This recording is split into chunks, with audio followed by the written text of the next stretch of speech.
Hey guys, welcome back to the channel. It's the Jade Gemini. This evening I am super excited, even a little bit surprised to be able to bring you a review of this guy right here. This is the Hamilton Khaki Quartz Field Watch. And today what I'm going to be doing is talking about what I like, what I love, what I dislike, and if it applies, what is rubbish about this watch. Before I do that, let's go ahead and get some size comparisons out of the way, as well as get it off my wrist. So I'm going to take it off the hot rigger strap that I have here. If you haven't seen that video, there is one that is available that is reviewing this strap right here. But first, size comparison out of the way, a very common field watch. In a lot of ways, this is probably a lot of people's first field watch, and that is the SNK 809 that you see right here. So just taking a look over everything here, here is it side by side. The 809 is definitely shorter lug to lug, as well as shorter in width, not only outside of that bigger crown, but just in general. This is about 36 and a half, 37, while this is 38. Thickness, though, different story. This is kind of known to be a very thin automatic, but as you can see, it is just completely destroyed by the thinness of the quartz here, which makes sense. It's about 8.3 millimeters. Another very common watch that probably a lot of people have had or held is going to be one of the greatest watches of all time. This is the G-Shock Casio GW-M5610, an absolute beloved member of the channel. And so you kind of get a side-by-side comparison here, as well as overall thickness, which this is one of the thinnest G-Shocks anyways, so it's not like mega thick. Anyways, so with that all out of the way, first, let me go ahead and swap this strap really quick here. Just get that out of the way so I can get it on the standard strap it came on, which is going to be how you are going to be pulling it out of the box. So that just makes it a little bit more proper. So, there we go. Just get that on there really quick.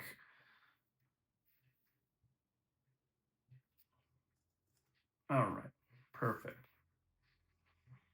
Do that, and we're in action. So to jump right in to what I like.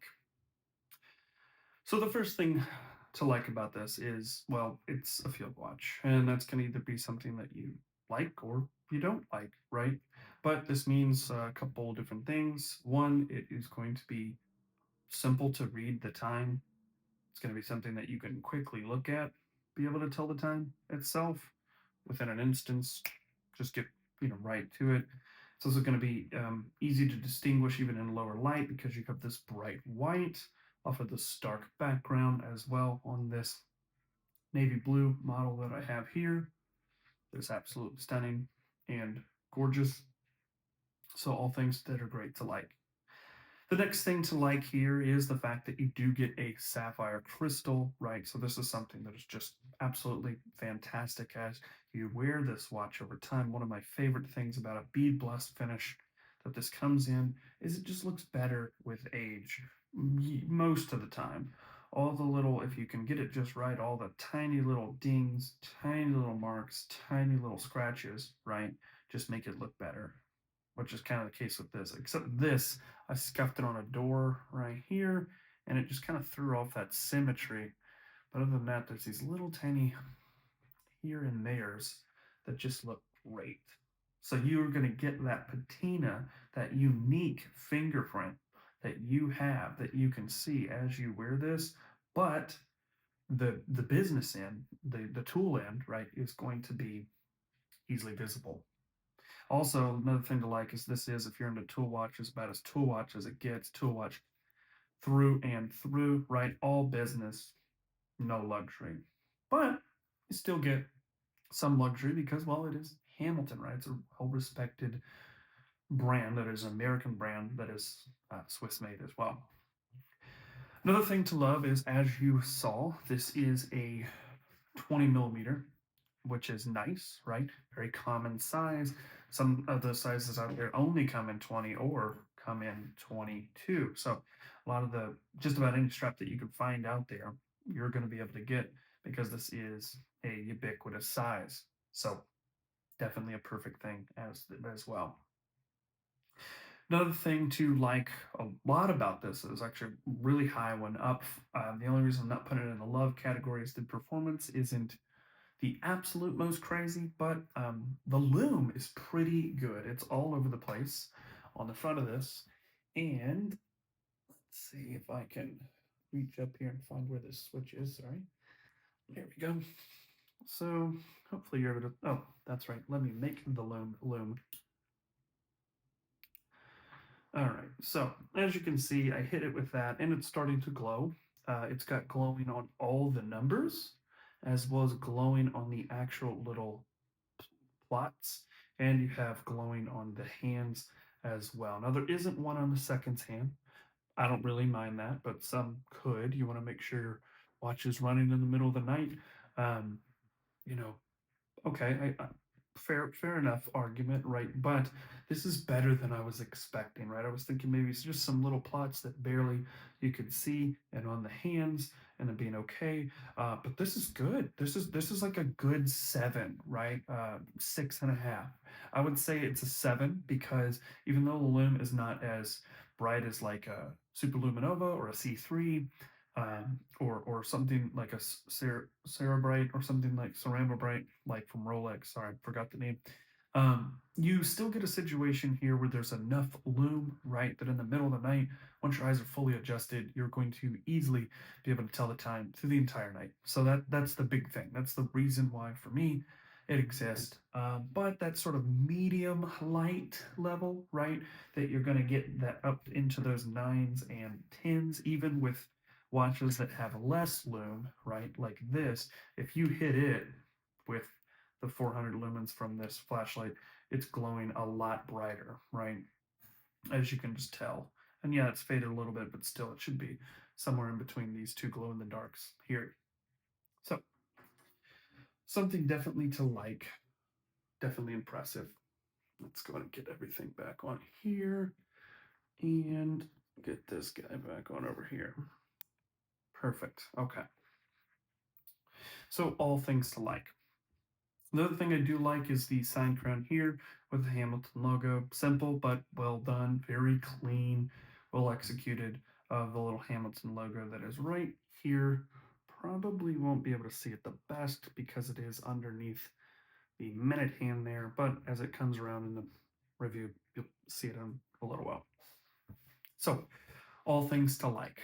Another thing to like here is this NATO, right? Really, really nicely done. Is soft, feels, again, soft and tight. Everything is unanimous across the whole entire thing. There isn't really part that's that, swivel out. You also have this unique signed buckle right here. Sorry, don't know why I couldn't remember what that is. But yeah, you have that right there. That's really nice as well. It curves with the shape of your wrist. And then you have these nice leather keepers, which is nice supple leather. And just to kind of match that, you have a stitched in leather accent as well as a leather that is comes to a point as well, so it's easier to get inside of the loops. But the cool thing is that that's stitched onto the front and heat sealed on the back. So this just is going to add look and even maybe even a mild amount of strength. It's not like it's cut out and in the raw leather that's going to wear out. So you still have that durability. So really, really nice NATO as well. Nothing to complain about there. So a lot to like about this watch. But oh my gosh, is there some things to love about this watch. So the first thing to love is this is the field watch. This is the quintessential field watch brand. When you think of when field watches started to be made, right? They kind of got their philosophy, their idea genesis, right, with the Dirty Dozen, a watch that some people don't even know about, right? Um, Unless you get more and more into watches, then you kind of know, oh, those were the original field watches. But when people think field watch, they think Vietnam era, Benris, or Hamilton, right? And that's just the case. So this is something that kind of like a Speedmaster, kind of like, again, the G-Shock, the Square, the resin, first watch like that, the Santos, right? This is one of those like cornerstone, like important part of history, touch points of the watch industry, right? And so this is the watch that, of course, I'm talking about right here.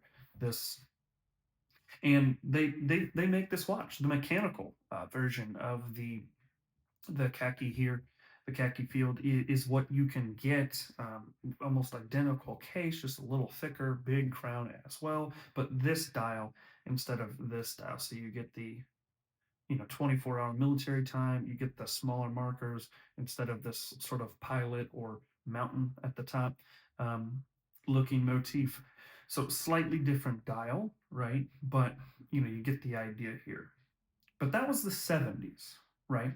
And that makes sense for that to be mechanical. If you want an homage to that watch itself, magnets go away.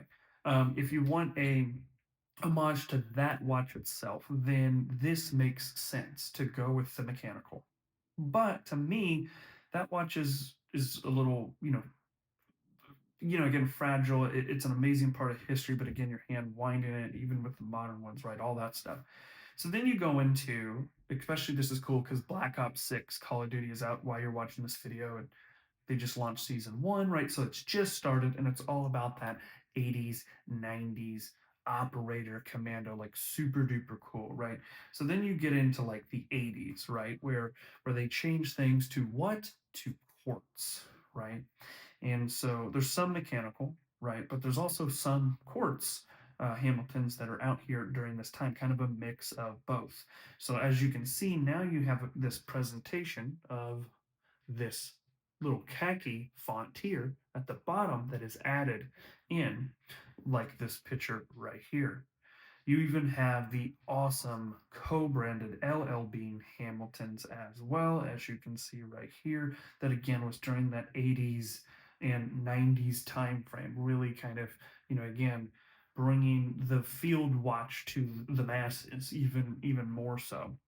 And then you got actually into the 90s where they just got a little bit more clean, a little bit more crisp. They were also at that point being Swiss made, as you can see in the bottom. So that would make sense while maybe they were just a little bit more polished and clean. And again, you're even getting more with the same exact size now, as well as font here. You're getting a little bit more of things synthesizing, right? And so then this takes us to today, right? This watch, the quartz khaki. So that's the next thing. Not only you having a piece of history, but I think you're having something that's actually better designed for what it was designed to be, which is a reliable pick it up and go, don't even think about it tool watch, right?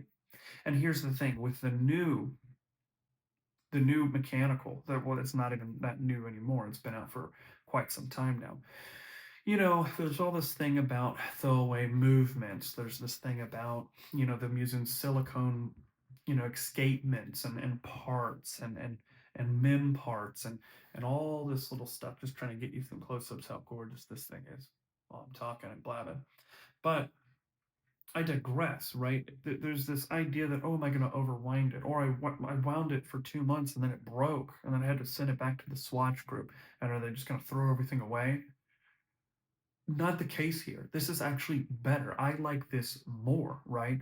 If I take this and I go to the firing range, right? Or I take this on an adventure and I'm hiking and I trip and I fall, or whatever situation, I am going to feel a lot more confident with a quartz, the shock resistant, the durability, I don't have to, you know, take it off and possibly drop it, and I can just have it on the wrist. It's running. I don't have to manually wind it. All that. Again, manually winding a watch is a beautiful, intimate experience. You're taking your life force energy, putting it back into that mechanical thing. So nothing against mechanical watches, but again, for this particular point, the quartz is actually just full circle a better idea of a tool watch. You set it, and for 6 months, you don't have to touch it or think about it. You you pick this up after wearing anything else throughout the week, or again, you need to grab and go, you want to go out for a jog, again, you want to go out for a hike, right? Whatever the situation, you just grab this, it's already taken away, good to go. And so for me, I am more excited. And that's why I was like, I have to have that more than just about any watch. I was more excited than this, than some of these crazy, multi precious gold overseas and new Rolex releases and just all this craziness, right? Royal Oaks and all. I was more excited about this because to me this just gets more to that exact boil down to a pinpoint of what this watch is supposed to be. So that's why another reason why I love it is the quartz itself. You also again have the history. I love the design as well. It's absolutely awesome, gorgeous. They nailed it, knocked out of the park. The other thing is the outstanding, mind blistering quality. Fit, well, finishing is something that a lot of brands get right, but fit is not. This is a quartz watch that hits nearest makes no difference, 100% perfect in the middle of every marker. Now, mileage may vary, but for me, that's a big thing and a big turnoff of quartz. But this feels accurate. This feels precise, precisionist, right? Calculated, not half put together, cheap throwaway quartz. The other thing is this has got like a jeweled quartz movement, unlike a movement that you would think of something like a Seiko movement that's just plastic parts that are put together. This has got, actual parts you screw together, jewels you can lubricate. So this thing's a tank, right? The movement that's going to be inside of here again, and you don't have to worry about that when you talk about some of the H80s or the hand wind Hamilton movements. You're going to be good to go. So again, fit is finishing is amazing. Everything is perfect. Everything is so sharp on the dial. The gorgeous numbers, right? The lume that's applied. Everything is completely perfect. The glossy white that stands off against the matte stark background. It's not only gorgeous, but it's functional as well, and it's done to the utmost perfection, which is so awesome. The hands line when it's at 12, perfectly in the middle of every single hour marker. This was the perfect watch for me to find. And that's another reason to love it. And I'm trying to not come at this biased, right? Because I wanted this watch on fire with a passion. But this watch also is special because it comes with an interesting story. So Friday night, like just right now, Sunday night, um, right? And for Friday night, I was out with a watch group of mine, Red Bar, and one of the members, that I've become close with, we were just kind of chatting and, having a drink or so or whatever. And we went to this retailer that was having a watch event. I was just staring in the case after looking at all these amazing watches, IWC engineers, right? Seamaster Heritages, Rados, Tudors, right? Just all the stuff you would IWC, just all the stuff you would think. But this is what I was obsessed with. He's like, "What are you looking at?" And I'm like, "This watch since it was made, I'm like, I have to have this more than just about anything else. I have to get this watch, right? I've wanted the khaki, I've wanted a Hamilton in the collection as well. This one just was everything I wanted. I was excited about the quartz. I liked that idea more, as I spoke about. And you could just see that passion. And he's like, "Really, you like it that much out of all these watches?" I'm like, "Yeah, it's so awesome. What do you need?" And he's like, "Okay, I'll just get it for you." What? And yeah, right there, sight in front of me. a little half buzzed, I would say, during that time myself, but still, I was, completely comprehending what was going on and not comprehending what was happening in front of me at the same time. And yeah, it was put in a bag and I was sent home with it. So just absolutely incredible. Just gesture of the passion of this hobby, right? Kind of entering in the club, right? Getting a Swiss watch. This is the now my only Swiss watch that I have. I've had some and sold them, right? This one definitely is the perfect first Swiss watch. It's a keeper for me, right? The other thing that, I mean, how can you follow up with that? But another thing that I do love is you saw at the beginning, this thing is a strap monster, right? Is another thing to love. Man, I'm so big on straps. So whether it's canvas, a two piece, a leather, a NATO, something, that's in between like this, right? It doesn't matter. You're going to be able to have infinite amounts of fun with this. And again, with a size that's easy as well as a clever design in the case where they have actually made a chamfered edge that is going to make it easier to get in and out. As you can see right there, that little flat part just makes it all the easier to put straps on and off in a breeze with no problem. So yeah, I love this watch, right? Um, like anything, I think it's fair to say there might be some things to dislike, right? Nothing that's really, really big. The first thing that I would probably say is actually on the back, right? So these watches, when they were originally in Vietnam, and then the Desert Storm ones, which is another, again, as well as when they were handing them out to soldiers, right? And citizens, right? They were also handing them out to soldiers in Desert Storm and other little things like that. So they usually have blank backs so you can engrave on them. Now, this is a half qualm because you can engrave right there, which is cool. You could do initials or write something, and actually have somebody hand engrave it right. But you could have just went with this, maybe squashed just to the side, Hamilton really clear, and a really big clean back with a circle. I feel like that would just uh, kind of be a more appropriate design for this watch and what its sort of ideas are here, right? The next thing to go ahead and tie into that is a bigger thing to dislike um, is that this is only 50 meters water resistance, and to me that's kind of that I'm always attentive and thinking. I'm not like confident and comfortable, right? So it's raining, huh? Like that level. Not, hey, I have this tool watch. There's I'm using it on a hike. I need to cross this river. No problem. Gets wet, gets submerged. No problem. Don't have to worry about that. Oh, I'm boiling pasta just as a dad, right? Oh, it's steaming. No problem. Not the case with 15 meters water resistance. Maybe I overreact a little bit, but not something that I would feel comfortable swimming with. Not something that, again, I would feel comfortable getting fully submerged. And again, there's thinness. It'd probably add to the thickness and things like that. But again, I just would have liked a screw down crown here would have been nice instead of just a loose crown. That even if they said, oh, that adds to 80 meters water resistance, that might even be enough to say, hey, I could feel like you could swim with this now. So I mean, a missed opportunity with screw down crown, and again, a higher resistance, that 100, sort of things like that. And in that history part, that's why probably watches like this were replaced, right? Everybody's like, the real military watches. Well, you're exactly right. The watch that's actually an NSN part number right here. Thanks, Watches of Espionage, for putting me on game of this watch. Go check their channel out. But yes, this BW 9052, amazing, incredible watch, which is definitely a watch review coming. But this is used was give by Navy SEALs going into Bud's training, right? Was actually tested and NSN certified by the Navy.